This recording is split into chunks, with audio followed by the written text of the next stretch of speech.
സ്വാതി റെഡ്ഡിയും സുധാകർ റെഡ്ഡിയും ഭാര്യയും ഭർത്താവുമായിരുന്നു. പ്രസവത്തിന് ശേഷം നടുവേദന വന്ന സ്വാതി രാജേഷ് എന്ന് പറഞ്ഞൊരു ഡോക്ടറിന്റെ അടുത്ത് ചികിത്സ തേടി. എന്നാൽ പിന്നീട് ഡോക്ടർ രാജേഷും സ്വാതിയും തമ്മിൽ പ്രണയത്തിലായി. അവർ സുധാകരനെ കൊല്ലാനും അതിനുശേഷം ഒരുമിച്ച് ജീവിക്കാനും തീരുമാനിച്ചു. അങ്ങനെ രാജേഷ് ഒരു ദിവസം സ്വാതിയുമായിട്ട് ചേർന്ന് സുധാകരനെ അടിച്ചു കൊന്നു. സുധാകരന്റെ ബോഡി മറവ് ചെയ്തതിന് ശേഷം സ്വാതി രാജേഷിന്റെ മുഖത്ത് ആസിഡ് ഒഴിച്ച് വികൃതമാക്കി. അതിനുശേഷം തന്റെ ഭർത്താവ് സുധാകരന്റെ മുഖത്താര ആസിഡ് ഒഴിച്ചു എന്ന് പറഞ്ഞിട്ട് നാട്ടുകാരെയും ബന്ധുക്കളെയും എല്ലാം വിളിച്ചു വരുത്തിയിട്ട് ഹോസ്പിറ്റലിൽ കൊണ്ടുപോയി. എന്നാൽ ഹോസ്പിറ്റലിൽ എത്തിയ സുധാകരന്റെ അമ്മയ്ക്ക് ചെറിയ ചില സംശയങ്ങൾ തോന്നി. കുറച്ച് ദിവസങ്ങൾക്ക് ശേഷം അവർ സുധാകരന് ഏറ്റവും ഇഷ്ടപ്പെട്ട മട്ടൻ സൂപ്പ് ഉണ്ടാക്കിയിട്ട് സുധാകരനെ കാണാനായിട്ട് വന്നു.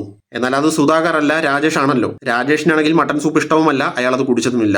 സംശയം ബലപ്പെട്ട സുധാകരന്റെ അമ്മ നേരെ പോലീസിൽ കംപ്ലൈന്റ് ചെയ്തു. അവർ വന്നിട്ട് ഇയാളുടെ ഫിംഗർ പ്രിന്റും ഐറിസ് സ്കാനും എല്ലാം എടുത്ത് പരിശോധിച്ചപ്പോൾ ഇത് സുധാകർ അല്ല, ഡോക്ടർ രാജേഷ് ആണെന്നുള്ള കാര്യം തെളിഞ്ഞു. പിന്നീട് നടത്തിയ ചോദ്യം ചെയ്യലിൽ സ്വാതിയും രാജേഷും കുറ്റങ്ങൾ മുഴുവനും സമ്മതിച്ചു. സുധാകരന്റെ ബോഡി കണ്ടെടുത്തു. സ്വാതി ജയിലിലായി, രാജേഷും ജയിലിലായി. രാജേഷിന്റെ തന്റെ ജോലി നഷ്ടമായി, കാമുകി നഷ്ടമായി, കുടുംബം നഷ്ടമായി, അയാളുടെ മുഖവും നഷ്ടമായി. ഇതുപോലുള്ള കൂടുതൽ വീഡിയോസ് കാണാൻ ചാനൽ സബ്സ്ക്രൈബ് ചെയ്യാനായിട്ട് മറക്കരുത്. മറ്റൊരു വീഡിയോ നമുക്ക് വീണ്ടും കാണാം.